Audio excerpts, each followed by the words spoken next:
Izložba je zasnovana na inverziji. Kako ona izgleda? To možemo da shvatimo nekako sledeći osjećaj Rebeke West, koja u svom putopisu opisuje kako je probavila nekoliko sati u Gračanici razgledajući freske. I onda ona izlazi i nekako usnulim očima, znači nije bila usnula telesno kao ovi, nego usnulim očima kaže svojim pratiocima ovo: izašla sam u ništa. Znači, izaći u ništa, u stvari, to je najbolji opis, kažem, sveta koji nas okružuje. Sličan osjećaj je i ovde, znači, kad budete na ovoj izložbi, izađete napolje, vi tačno vidite da ste izašli u ništa. I to jeste ta jedna stvar i to jeste ta inverzija. Zašto je to važno? Zato što ovo na prvi pogled je samo izložba. Na drugi pogled je muzej. A na treći pogled, najbliži prirodi stvari, jeste u stvari hram. Hram vremena. Zašto hram vremena? Zato što nijedna civilizacija to do sada nije uradila. Što je vrlo čudno. Obzirom da je vreme osnovno iskustvo života koje imamo, praktično jedina vrednost oko koje se okupljamo i jedina u stvari supstancija koja se razmenjuje u ovom životu i u ovom radu. Znači, vreme je u stvari celina. I vrlo je čudno u stvari da mi nemamo nikakav odgovor na vreme. Ne postoji, prosto ga nema. Što naravno izvire iz prirode stvari. Mi ga jednostavno ne možemo shvatiti iz obostranosti, zato što je ono transcendentalne prirode, ono izvire sa druge strane. To je Kant rešio i to je kao ono na čemu mi danas u stvari zastivamo nekakav svoj odnos prema vremenu. Vreme je transcendentalna kategorija. Mi nju opažamo, ali njen izvor je zapravo s druge strane. I to je bio u stvari pokušaj da se napravi nešto što bi bio hram vremena, što bi bio odgovor na vreme. Jer mi taj odgovor nemamo ni u filozofiji, gde se svodi na priče o gubitku sećanja, u nauci gde se to svodi na nekakve brzine i kvantitete. Znači nauka kao nekakav niži nivo saznanja u stvari ne može uopšte da se dohvati u koštac sa vremenom. Mi imamo priče o relativnosti, ali one nam ništa ne pomažu da shvatimo o čemu je zapravo reč. I spremajući se za ovu izložbu, u stvari da bismo došli do nekog kako pravog, koliko se to može, odnosa prema vremenu, nekako sledeći primer ovih prethodnih vremena, ja sam prvo išao u judejsku pustinju, gde su se podvizavali sveti oci i mislioci, najveći možda koje imamo, a onda i u Sinajsku pustinju, da bi našao u stvari nekakvo uporište, neku čvrstu tačku od koje mogu da krenem. Ne zanima mene da pravim izložbu, to je jedna potpuno druga priča. I šta sam tamo video? Tamo sam video da u stvari pustinje više nema. Da se urbanistički kraci spuštaju do samih tih poslednjih i prvih manastira Svetog Save Osvećenog i Svete Katarine. Pustinja je manje više urbanizovana, 2-3 peščane dine dele te manastire od prvih nastelja i vidite u stvari da ni tu uporišta više nema. I zato ga je jednostavno trebalo tražiti. Inspiracija ove izložbe jeste jedno odšelničko iskustvo, znači jedno iskustvo napuštanja sveta. Znači sveta koji je ništa i koji tu svoje ništavilo pokazuje na mnoštvo načina. I to je upravo polazna tačka toga što je trebalo nekako da kažemo, odakle se pojavilo zapravo to ništavilo koje prosto grize, proždire i uništava ovaj svet. Kakvo je to čudno neznanje ili nekakvo prosvećeno, racionalizovano trabunjanje o tome šta je ovo, šta je ono i tako dalje. Kako je to u stvari kao u svom rezultatu proizvelo samo jedno ništa. Jedno ništa koje odmah vidimo čim izađemo sa ove izložbe. Tako da je izložba u stvari pokušaj da se napravi pustinja. Znači da se rekreira pustinja na nekom mestu koje neće biti izloženo tokom trajanja urbanističkoj i konceptualnoj agresiji, nego će imati nekakav svoj život i nekakvu svoj razvoj i svoju dinamiku.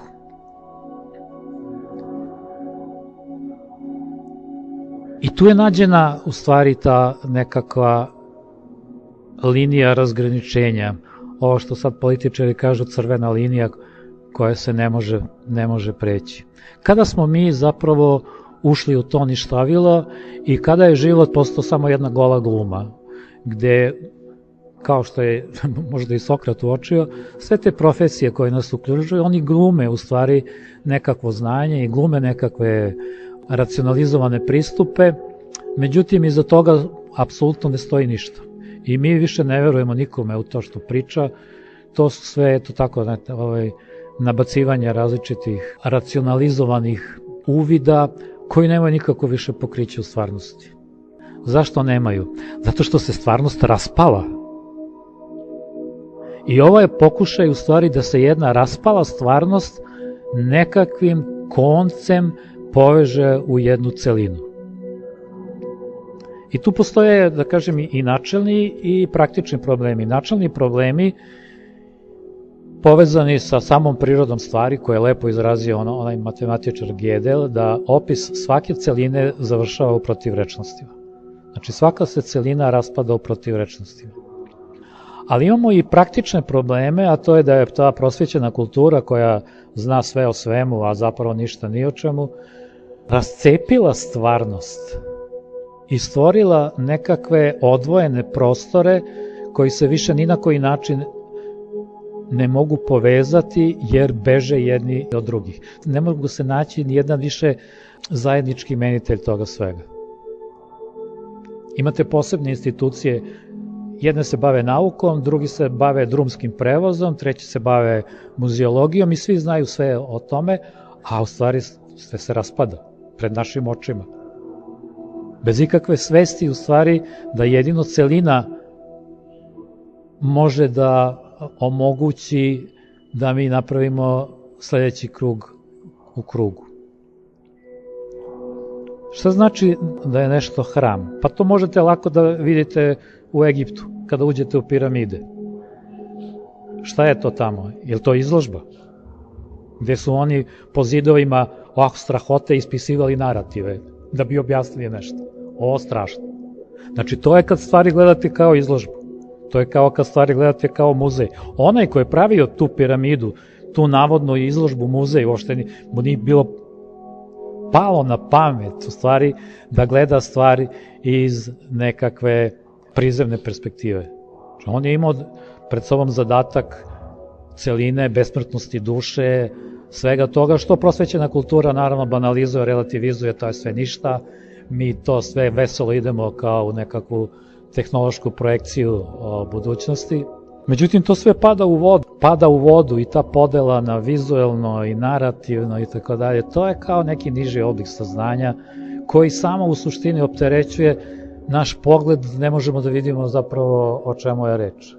A ovde je, da kažem, jedan vrlo drzak pokušaj, a to je da se napravi taj hram vremena koji nedostaje tolike vekove i milenijume. I da se napravi u stvari jedno zaokruženje celine stvari, jer ovde shvatamo da je krug osnovni kulturni oblik. Ali kako možemo da prevaziđemo tu osnovnu protivrečnost celine koja se uvek sudara sa sobom? Znači, ne možete to je ta takozvana Gödelova teorema, po kojoj svaka celina se sudara sa sobom. Kako mi možemo u stvari da dođemo do celinu, da se ne raspadnemo, a onda da se usitnimo i da pravimo nešto što zovu moderna kultura, koja je, da kažem, tiranija nekakvog raspada živog sveta na mnoštvo delova koji potpuno nepovezani i koji nikome više u suštini nisu ni potrebni. Ima samo jedan koncept i samo jedan u stvari način, a to je kroz pojam ogledala. Znači, pojam ogledalo nije to kao nekakva vizualizacija slikovno i tako dalje, nego to je jedini način u stvari da mi možemo da zatvorimo celinu. Jedina celovita teorija i teorija celine, poslednja, jeste Platonova teorija, teorija ideja. Znači, vi nemate drugu teoriju koja može da zatvori celinu stvari. To što se posle Descartes setio da podražava to tako što je uveo ja i ne ja, isto kao nekakav dualizam, to je jedan relativno naivan pokušaj koji, eto tako, kod nekih nesrećnih umova može da izazove nekakvo poštovanje. Međutim, to je apsolutno smešno zato što je taj dualizam potpuno veštački. To ja ne postoji, njega nema, ono je mislna konstrukcija. Isto i ne ja, kao nekakav neživi objekt takođe. Znači, to je kao nekako fiktivno ogledalo. Međutim, pravo ogledalo, ono što nalazimo kod Platona, a to je ogledalo demiurga, koji kroz ogledalo zapravo stvara svet. Mašina, prva mašina stvaranja sveta jeste ogledalo. Zašto? Ona omogućava da se stvar zaokruži. Na koji način, u stvari? I izložba zapravo govori upravo o nekakvom stvaranju sveta. U prvoj knjizi Postanja kaže se da je duh Božji lebdeo nad vodama. Zašto je on to radio? Zašto? Pa da bi video sebe. U tom trenutku mi imamo ono kao 1-1, pa posle toga imamo 2. Znači, u tom trenutku mi izlazimo u ovaj svet koji je privid, koji je ništa i tako dalje. Kod Platona takođe, on vrlo jasno govori, hoćete drugi svet, volite to, samo stavite ogledalo, imate sve. I sad nad nama može to izgledati, ma ne, to nije tako, to je možda jednostavno, previše i tako dalje. Ali pogledajte ovo, kad je postavljeno ovo digitalno ogledalo, svi su poludeli, ušli i praktično nestaju. Nestaju iz ovog sveta i nestaje svet. Na isti način kao što je nestao svet Indijanaca koji su ga menjali za staklene đinđuve. Ovi su ga promenili za stakliće crnih ogledala. Iščezavaju njemu, iščezava svet. Zbog čega? Pa samo zbog ogledala, ni zbog čega drugog. Znači, ogledalo omogućava zaokruženje koncepta. Međutim, vi imate jedan dramatičan trenutak u evropskoj istoriji, liniju razgraničenja, kada je spaljena Aleksandrijska biblioteka, zatvoren poslednji egipatski hram na ostrvu Ile u delti Nila i zatvorena Platonova akademija. Posle toga vi nemate ništa. Vi imate niz fusnota u odnosu na tu sredozemnu kulturu. Znači, nemate nikakav iskorak. Cela evropska misao su samo fusnote na Platona, različiti načini kako ćemo ga osporiti, pokazati da to nije, da kažem, istina, od teorijskih pristupa do ovih praktičnih, kad vam neko kaže, ej, to što ti pričaš, to je samo idealizam. Jeli? A šta je onda istina ako je to samo idealizam? Pa naravno materializam, ono što možemo opipati čulima. I posle tog pada, praktično, poslednji, kada Teodosije zatvara Platonovu akademiju posle 1000 godina, vi praktično imate samo glumce na pozornici. Nemate ništa stvarno. Nemate nikog ozbiljnog. Oni ozbiljni idu na lomaču. Jer ovi se ne usuđuju u stvari da priđu toj stvari. I ne usuđuju se u stvari da daju bilo kakav odgovor na problem vremena. Osim onih njihovih slika kako čovek igra sa kosturom. Strahote kao kostur je kao najstrašnije što može da ti se desi. Znači, te neke kao trivialne slike koje se danas pojavljaju, te danas makabro igre sa kosturom iz srednjeg veka i reformacije, kada vam se pojavljuje veštačka inteligencija u liku Sofije, koje su potiljku vide kablovi i koja onda igra sa vama. Znači, to je ta ista priča. Zašto? Jer nisu u stanju da daju odgovor na vreme, koja je osnovna supstancija, bez koje nema ničega. Tako da izložba u stvari kao egipatski hram, znači vi ćete ovde videti, odnosno piramida, hram, vi ćete ovde videti niz vrata kroz koje treba da prođete. U to se i neko i zagubi, to je priroda stvari, jer vi kad uđete u piramidu, ako nemate vodiča, vi se zagubite garantovano. Da ćete ikad izaći? Nikad. Ostajete za uvek u večnosti. I sada priroda hrama jesu vrata kroz koje se prolazi. Ova izložba u celini jesu vrata kroz koje se prolazi. Jer ona nije izložba. Ona je izložba da bi se moglo objasniti finansijerima šta mi ovde radimo. Da smo mi njima rekli pravimo hram. Oni ljudi ne bi verovali da zaista tako može nešto da im se kaže, jer oni su ozbiljni, racionalni, prosvećeni, znaju šta jeste, a šta nije, s tim što ne razlikuju ništa od nešto. Znači, to im je kao nekakva bazična pozicija, znači ne razlikovaju ništa od nešto. I zato uvek izađu u ništa, ali toga nisu svesni. Dakle, hram su vrata, ovdje imate niz vrata, samo prolazite kroz vrata, da bi se u nekom trenutku kao trgli i osvestili. I da biste izašli, i da biste izdržali to ništa kada zatvorite vrata. Znači, to je neka vrsta pojasa za spasavanje, neka vrsta Nojeve barke, da se ljudi jednostavno mogu spasiti. Sad, ovako govoriti ljudima koji su ogrezli prosvetiteljstvo, koji su navikli da cepaju dlaku na dva dela, koji su racionalni do svođenja samog sebe na kostur i sveta na kostur, je prosto kao, reklo bi se, neučtivno. Jer ljudi znaju šta je realno, a realno je ono što je materijalno. Ono što je idealno, to ne postoji. Ne postoji idealna država, ne postoji ništa idealno. I uvek će vam reći, mi živimo u svetu rugobnom, gde su stvari takve kakve su, idealitet ne postoji, to je sve izmišljeno.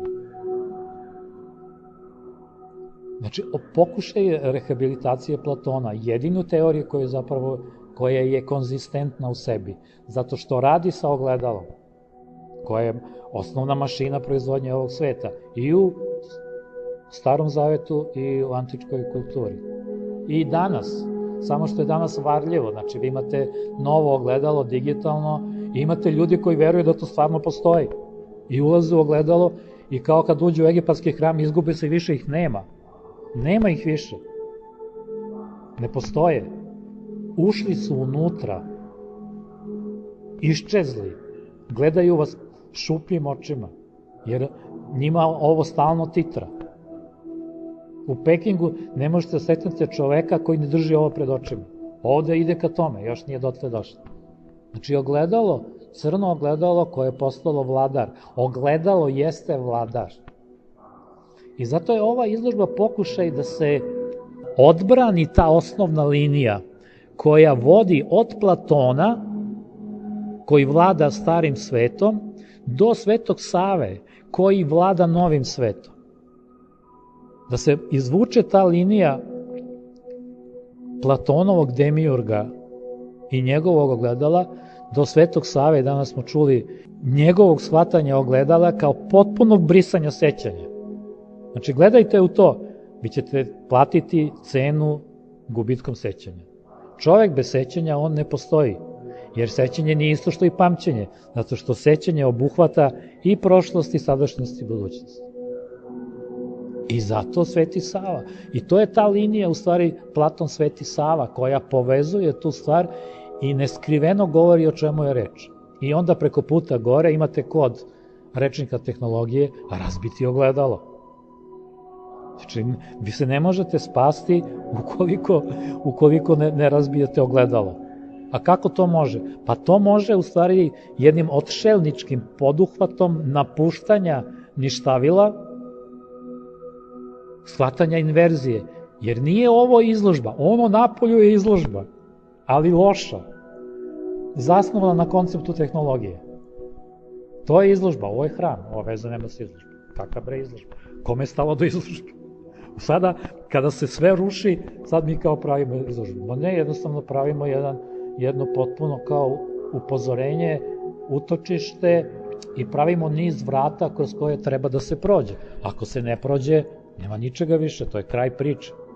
I zato smo ovde i stavili Eulerovu formulu, to je najlepša formula u istoriji ljudskog roda, koja pokazuje da priroda, da pojednostavim, priroda plus Bog jeste nula. Šta je nula? Nula je kreativni princip iz koga sve izvire. I Euler jednostavno razbija, znači ruši zidove. Znači nemate ništa operativnije od te njegove formule. Matematičari kažu, ona je dokazana, ali mi ne znamo šta znači. Pa rekao, ja znam šta znači. 2007. smo slavili 300 godina Eulera, otud sam se verzirao, i Ruska akademija nauka iz nekog razloga mene zvala. A kad su već ljudi zvali, daj nešto da kažemo. I onda smo kao u principu shvatili tu stvar, stavili na izložbu, jer to je izlaz. Otuda ja nešto kao znam o tome, to je izlaz. Zato što priroda kada se podigne na imaginarnu jedinicu, stepenuje, a to je u stvari drugi svet, pomnoži sa pi, a to je ovaj krug, pa joj se doda Bog, znači mi dobijemo nula. Šta je nula? To je onaj stih na kraju izložbe koji kaže, ne ovo Dante ovo, a sad čitaoče moje čudo shvati, gde se niti ne pomače stvar, a u slici promena je prati. To je naša pozicija. Mi se uopšte ne pomeramo. I taj privid kretanja koji imamo u svesti je prosto navika. Slike se pomeraju, mi stojimo u mestu. Mi stojimo u mestu. I to je pakao. To je pravi pakao. Ta neprekidna promena slika, kako stave novo ogledalo, oni se zalete, juriš, idemo u nešto što oni zovu budućnost, ne razumevajući šta je vreme i da vreme nema budućnost. Vreme nema ni prošlost, nema ni sadašnjost. To su sve kategorije koje smo mi nabacili preko njega da bismo govorili o nečemu što ne shvatamo. I na kraju imate taj stih koji u stvari izražava tu Eulerovu formulu da sve zapravo nestaje i ponovo vraća u večnoj peni koja nam uvek izmiče između prstiju. Tako da je sve rečeno na različitim nivoima. Imate i ovo vizualno, imate konceptualno i imate zakucavanje, znači Eulerovo matematičko, odakle više nema kud.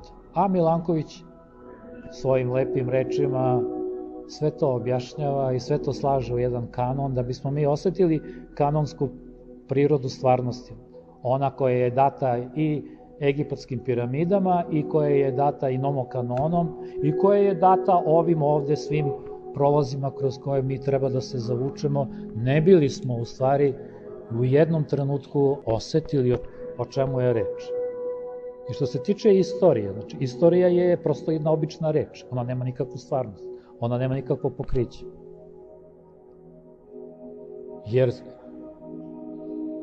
ne možete vi govoriti o nečemu što ide na pokretnoj traci vremena, je tako, koga ne razumete, a onda preko lepite etikete i istorijskih događaja, ličnosti i tako dalje, koji u stvari služe samo kao nekakva slikovnica. Znači, obdanište istorija se završilo. I zanimljivo je i da na zapadu Francis Fukuyama govori o kraju istorije, a na istoku Dugin takođe govori o kraju istorije. Znači, to se spojilo.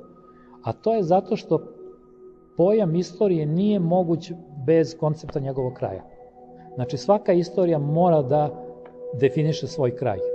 A onda je ona praktično neupotrebljiva i njom se služe samo ideolozi tipa onog Bradonje Marksa koji je nama obećao da mi iz manje slobode putujemo na pokretnoj traci ka većoj slobodi i tako dalje.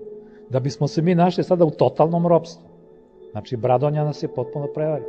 Najgori oblik robovlasništva je kapitalizam, takozvani robovlasnički kapitalizam. Antički rob, kad pobegne, on je slobodan čovek za uvek. Ovaj nema gde da beže, ovaj je gotov.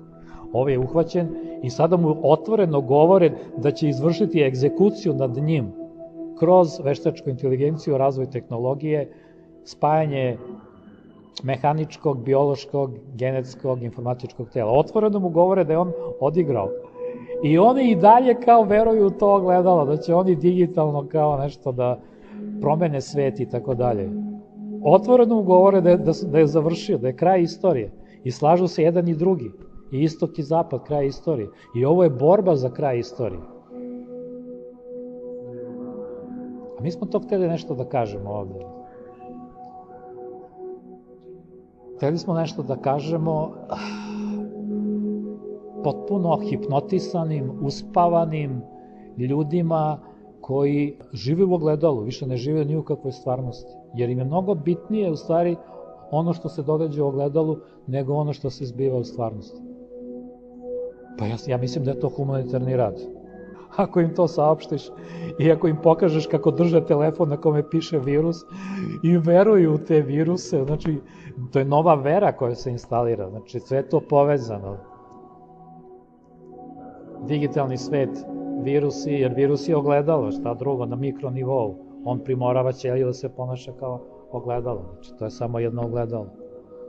Na makronivou vi imate njihove priče koje su naravno lažne, ali su priče o tome da naša atmosfera reflektuje toplotno zračenje nazad na zemlju, pa se zemlja zagreva. Znači oni doživljavaju i celu planetu kao ogledalo. Pa oni, znači sve u svemu, mi živimo u sobi sa ogledalima. Gde je ogledala nama jednostavno stalno postaju lažne ciljeve.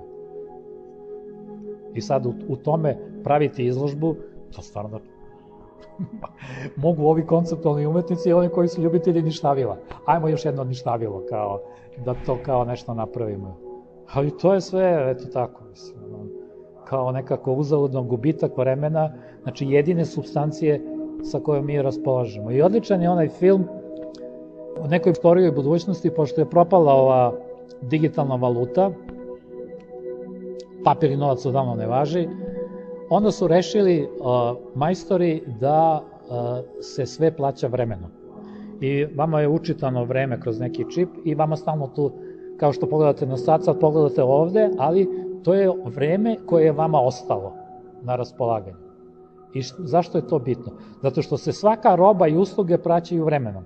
Hoćete da se vozite gradskim prevozom, vi gurnete tu, ruku u mašinu, ona vam skine 20 minuta. Toliko ste platili. I to je potpuna istina. Znači, vreme je jedina supstancija, jedino što vredi. Sve ostalo je bezvredno. Sve ostalo nema veze, sve ostalo je nekakva stramputica. I ovaj, da kažem, eto, humanitarni rad da jednostavno ljude zabludele nekako nešto, bilo šta. Jer ipak neko izađe iz pećine. Evo, to je danas i rekao i Anđelko. Ipak neko nekim čudom izađe iz pećine i izađe na svetlost. Ostali se bave senkama. I ovo jeste svet senke. Ali on je projektovan tako, u stvari, da se izađe u kanon i da se to napusti. I da shvatiš, kao Rebeka West, kažeš sebi, izašao sam u ništa. Ti poslovi, zadaci koje imaš, je sve ništa. Sve će to vreme pojesti i nekako sažvakati i odbaciti kao potpuno bezvredno. Neko ipak izađe na svetlo. Kako je to moguće, ne zna se, ali se događa. I zato ova izložba, u stvari, kao neka reminiscencija Platonove pećine, gde ti sad gledaš sve te senke, sve te kalendare, sva ta vremena, sve to, da kažem, ljudi koji nestaju u vremenu, jer naše vreme je samo broj krugova koji smo se vrtali oko sunca. Kakve to ima veze sa vremenom? Pa nema nikakve, nego su ljudi preplašeni. I oni posmatraju vreme kao svoj proces starenja. Zašto? Od svog straha i nerazumevanja šta jeste i šta je priroda vremena. I tresu se pred vremenom, a ne pokušavaju ništa da izađu izvan toga. Kao to nije moguće. To je tako uštampano i to nije moguće. I onda jednostavno plaćaju tom valutom nešto što ne mogu na drugi način da shvate i na drugi način da dožive. I ovo jeste u nekom smislu, ako proizvede taj utisak, jeste Gračanica. Paralelno ide izložba o Gračanici tamo u galeriji Akademije, gde vi vidite da je svaka slika kodirana. Ne samo naukom i istorijom umetnosti, ma ona je kodirana. I to je kodirana, tu postoji jedna misao iza toga koja se vrti, i kodirana tako da bi osetljive duše, kao što je Rebeka West, znale da odatle izlaze u ništa. Kralj Milutin se jedini usudio da oslika freske posle velike zabrane koja traje, da kažem, skoro 1000 godina zabrane platonizma, oslika freske Platona i Plutarha. U vreme kad Vizantija se ne usuđuje, ne da slika, nego da pomisli. Posle toga se oni videli u čemu je stvar, da su sami sebi zabili autogol, da su sami sebi isekli granu na kojoj su sedeli, i onda oni posle u nekim crkvama počinju da živopišu Platona, ali kasno je, svi su otišli na zapad ili na istok, nema više ničega. Nije uzalud Marsilio Ficino i ta društvo, pomenuo je Dragan, reklo bi se banda, rešila u stvari da renesansu i obnovu zasnuje na prevođenju Platona. Platon je nova tehnologija. Od Platona i obnove platonizma ide talijanska renesansa. Ali imperija je odmah uzvratila udarac i odmah je Francis Bacon počeo svoju obnovu platonizma pod devizom znanje je moć. Nema besmrtnosti duše, posle su Nemci utvrdili da u 19. veku duše uopšte nema. Imali ste odmah u stvari koja je potopila, znači ta engleska renesansa, Nova Atlantida, nauka kao hram, ona je potopila talijansku renesansu, koja je sada, evo čuli smo lepo, uhapšena u muzejima, pod stražom, ispod stakla. Znači to je uhapšeni život koji je trebalo nas da potpuno probudi. Mi nismo imali renesansu zato što nikada nismo ni izgubili kontakt sa platonizmom, i to se vidi kod Milutina i to se vidi u arhitekturi crkava, fesaka i tako dalje. Nama ni to nije ni potrebno, to je potrebno bilo varvarima na zapadu koji su to izgubili. I onda ta hrabrost da se vrati Platon. I imamo sličnu hrabrost, to je sad malo i digresija, ali zanimljivo je crkva u Baru, koja je skoro podignuta, gde živopisac živopiše fresku Gandija, nezapamćeno, ne samo u pravoslavnom svetu koja je konzervativan, nego uopšte u svetu, nema ga ni u hinduizmu. Jer on shvata u stvari da je to izlazak. Imao je toliko drskosti u stvari da on to živopiše. To je ekvivalentno tome što je Milutin živopisao Platona i Plutarha. I to je bilo put izlaska i put spasa. I sada kad gledate Gračanicu, vi vidite sve te kodove tamo. Izvođački projekat oslobođenja je upravo tu dat. Ali, to Dragan, majstor, ekspert za to, kroz muzeološke postavke se to trivializuje. Kao kad gledate one turiste, kad ih odvedu pred piramide. Ovo su piramide. Piramide, kako su velike! Koliko kamenja! To je to trivializovanje. Tako da vi imate trivializovanje Gračanice, imate i trivializovanje ove izložbe. Znači, to je izložba koja je otvorila Novi Sad, predstavnicu kulture, bla, bla, i niko im ne kaže da je to inicijacija. Kako može da im kaže? Kad mi znamo u prosvećenoj kulturi to ne postoji. Ko bi se usudio u stvari da izađe na crtu prosvetiteljima koji su, da kažem, raspačali stvarnost na milijardu kao delova, a sada u totalnoj Don Kihotovskoj farsi se nalaze u potrazi za božanskom česticom u Cernu, gde troše teške milijarde, ne bili ulovili božansku česticu. Isto kao Don Kihot, samo što je on imao bolji zadatak da dođe do device Dulcineje, a kad dođemo do božanske čestice, šta da radimo s njom? Ali oni, u suštini, to carevo novo odelo, te nauke, proizvode, da kažem, totalni privid, površno znanje, i to naplaćuju, da kažem, svim parama koje odlaze na evropsku nauku. Znači, evropska nauka je gola sirotina, nema ništa. Jer sve je otišlo u CERN. Ne bili božanska znači, ne bili prizvali Boga. Znači, to je ispod infantilnog nivoa. Ispod infantilnog nivoa. Ali vi to ne možete njima reći jer oni žive u jednoj potpunoj paralelnoj stvarnosti kojom vlada ogledalo. I oni u ogledalu traže rešenje i traže ishodište. Gde nema vrata, gde se ne može proći i gde vrlo simbolično su se zaglavili u podzemlje da bi u podzemlju našli kao nekakav izlaz koga tamo nema. Sad, izložba omogućava da se o njoj priča do ujutro, o atmosferi, o ovim primerima.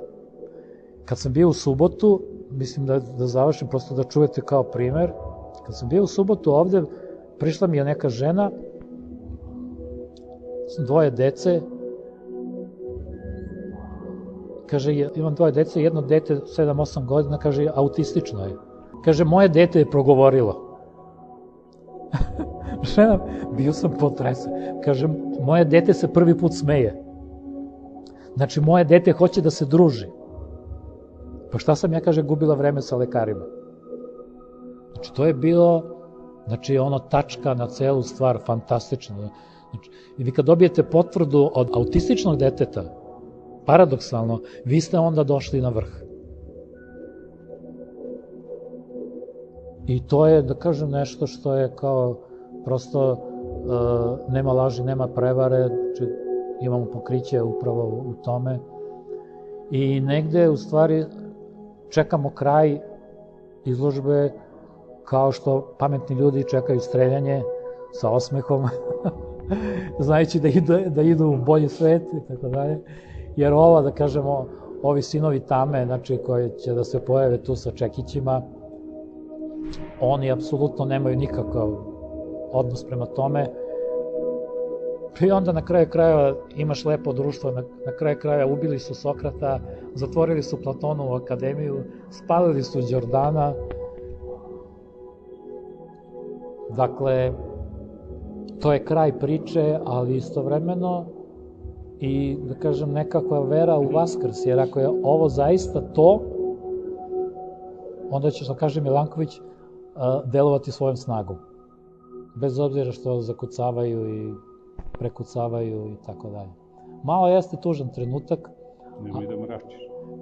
Pa nije mrak naš, nego to je neka tužan trenutak, ali u suštini završava u nekoj svetlosti. Znači, ti napuštaš taj svet tame, te tupsone koje drže vlast i koji kao pokušavaju nešto da vladaju kao situacijom, a u stvari kao nemaju nikakav odnos ni prema čemu.